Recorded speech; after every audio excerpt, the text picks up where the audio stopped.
Lucas, eu sinto que as minhas fotos estão com a luz meio chapada, parece que a minha foto não tem nitidez, eu não sei, tem algo estranho que olhando as minhas fotos e olhando as tuas, eu noto uma diferença, eu não sei exatamente o que é.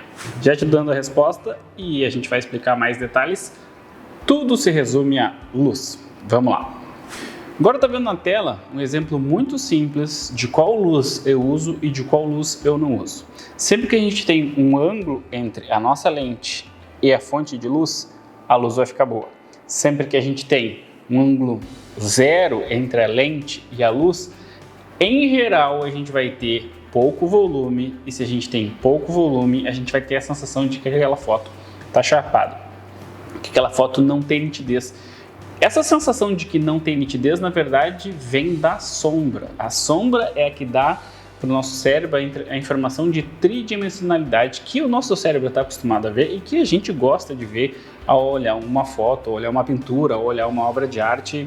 Exemplos não faltam, como por exemplo Caravaggio, que usa muito bem as sombras e a gente tem uma sensação de tridimensionalidade. Então como que a gente faz isso com a nossa luz? Pode ser com flash, pode ser com LED, pode ser com sol, pode ser com qualquer fonte de luz. O importante é que a gente crie zonas de sombra. Em geral, as zonas de sombras nesse lado do rosto, aqui, pode ser desse lado ou mais para baixo. O importante é que a gente enxergue a sombra e essa sombra vai fazer com que o nosso cérebro crie uma tridimensionalidade.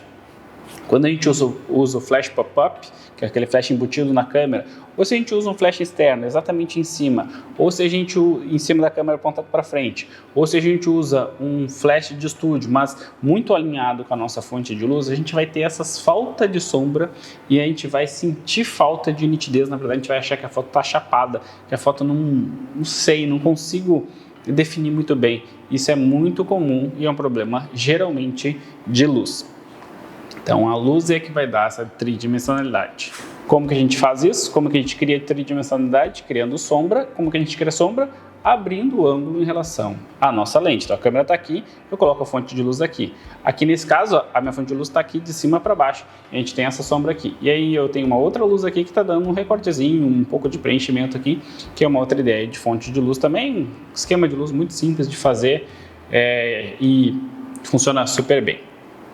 Agora eu vou para o computador mostrar para vocês por que essas ideias funcionam e também relacionar com ideias de tratamento de imagem. Então aqui no Photoshop, olha só, eu estou com a ferramenta Gradiente selecionada e eu vou selecionar aqui em cima ó, a ferramenta de círculo, tá? Ou gradiente em círculo. Olha só o que vai acontecer, que curioso. Vou clicar, arrastar e soltar, tá? Olha só. Isso aqui é simplesmente uma mancha que vai do cinza bem claro até o preto, tá? Só que se eu inverter isso aqui, tá? Agora vai ficar mais nítido ainda. Isso aqui parece uma esfera. Olha só como o nosso cérebro funciona. Se eu ainda pintar de branco aqui, agora vai ficar mais nítido ainda, olha só. Olha como o nosso cérebro enxerga isso aqui como uma bola que está bem iluminada no centro e aí aqui na borda está mais escuro, ou seja, o meu cérebro enxerga aqui para trás, aqui isso aqui tá para trás e que isso aqui tá mais para frente. Sendo que na verdade é simplesmente uma mancha cinza clara e cinza escuro. É isso que eu desenhei aqui para vocês. Só que o nosso cérebro faz essa associação imediata de que o que é claro está para frente, o que é escuro está para trás. Olha que coisa sensacional que é o nosso cérebro. Eu posso fazer isso de outras maneiras, por exemplo, eu vou criar um outro gradiente aqui, só para finalizar o exemplo, ó, esse aqui, ó. Esse aqui é sensacional, olha só. O meu cérebro pensa que aqui é uma parte alta, e aí se eu pegar aqui, vou pegar um brush que pode ser um brush vermelho, aqui é uma bolinha que vai deslizar e andar e entrar num buraco aqui. Parece o meu cérebro associa que isso aqui é uma parte alta, aqui tem um desnível que começa a descer, e entra num buraco aqui, como se eu tivesse pego uma folha rasgada assim, e aí eu levanto uma parte da folha assim, sabe? Essa sensação que me passa essa imagem. E na verdade é só uma mancha clara e uma mancha escura de um determinado padrão. Então esse comportamento é o que acontece no nosso cérebro. Agora vamos pegar uma foto, um exemplo mais prático, para a gente fazer a associação imediata. Só deixa eu arrumar essa exposição aqui rapidinho. Olha só o que acontece aqui. Se a gente der um zoom aqui rapidinho, ó, tem uma fonte de luz aqui de cima para baixo. É aquelas luzes que dá para ver lá no fundo do estúdio, ó. Tá vendo essas lâmpadas aqui? A cliente está aqui, ó, nessa parte aqui do fundo do estúdio, e são aquelas lâmpadas que iluminam ela, uma luz de cima para baixo. Essa luz aqui, olha só o efeito que acontece. A gente tem um efeito de luz e sombra. Então, nosso cérebro enxerga aqui. Isso aqui está mais para cima, isso aqui está mais para dentro, isso aqui está mais para fora, isso aqui está mais para dentro, isso aqui está mais para fora, isso aqui está mais para dentro.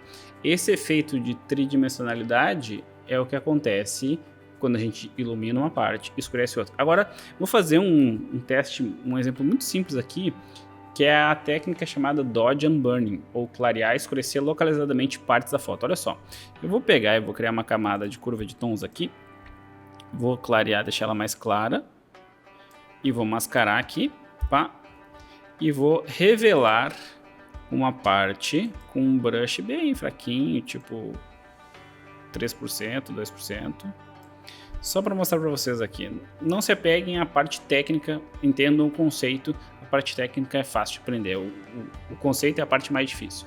Se eu, por exemplo, quero realçar esses volumes, então eu vou começar a clarear aqui, clarear aqui, clarear aqui, vou clarear aqui essa parte, vou clarear essa partezinha aqui, quero clarear essa partezinha aqui, vou clarear essa parte, quero marcar as costelas, eu vou clarear daí essa partezinha aqui, e essa partezinha aqui, e essa partezinha aqui.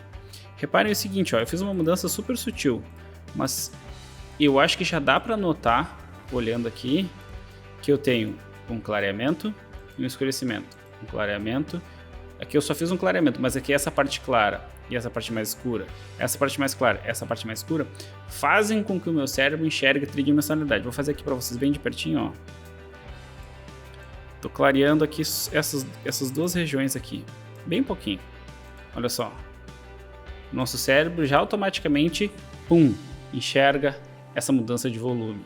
O nosso cérebro vê mais textura, vê mais tridimensionalidade. Eu posso fazer a mesma coisa com uma nova camada de curva de tons, na verdade agora escurecendo.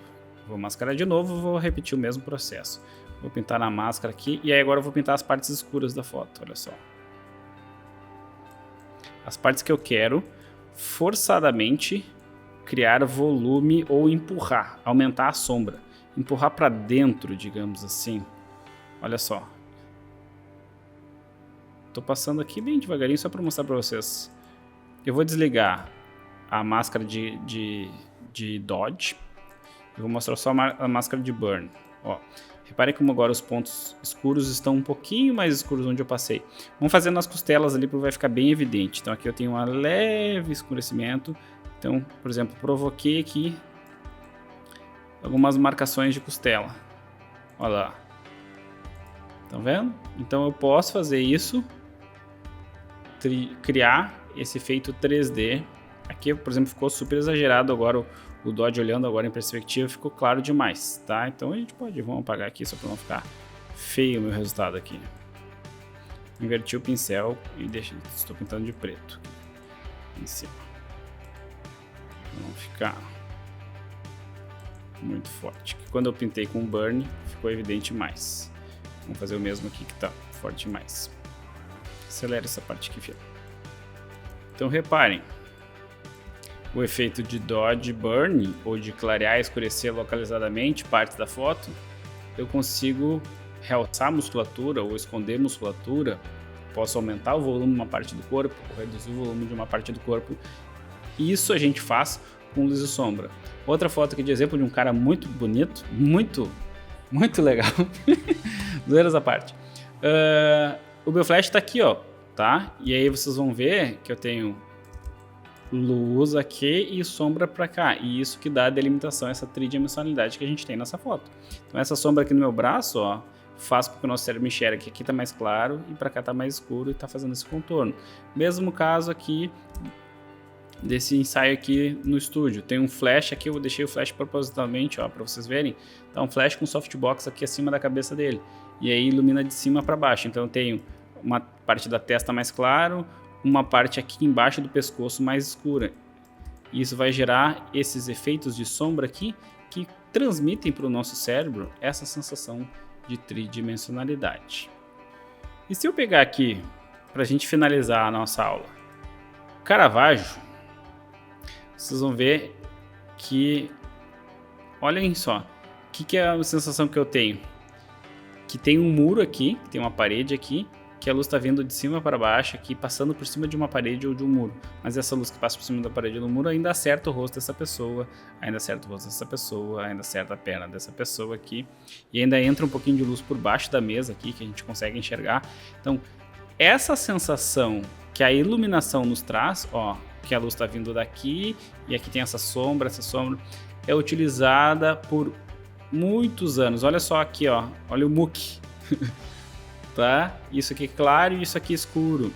Essas partes claras, essas partes escuras. Então, a pintura nos traz muita informação de como proceder o nosso processo de dodge and burn, por exemplo, no tratamento, o nosso processo de criação da nossa iluminação. Pode olhar essa foto, identificar onde tem luz, essa foto não, essa pintura, olhar onde tem luz, olhar onde tem sombra, treinar o nosso olhar para identificar em que posição está essa luz e aí aplicar na nossa fotografia. Quando a gente pensa dessa forma, quando a gente pensa olhando de trás para frente, ou seja, olha o resultado final, faz a engenharia reversa, imaginando onde está a luz, onde está a sombra, entendendo, aplicando o nosso trabalho, as nossas fotos começam a evoluir. Se tu gosta dessa maneira de pensar fotografia, eu te recomendo fortemente entrar na minha comunidade de mentoria. O link está aqui na descrição. Valor super em conta, toneladas de conteúdo, mais de 80 horas de aulas e o principal, no meu ponto de vista, com uma maneira diferente de pensar fotografia, com uma maneira de pensar fotografia com as técnicas que realmente fazem a diferença para o resultado final da foto de vocês. Beleza?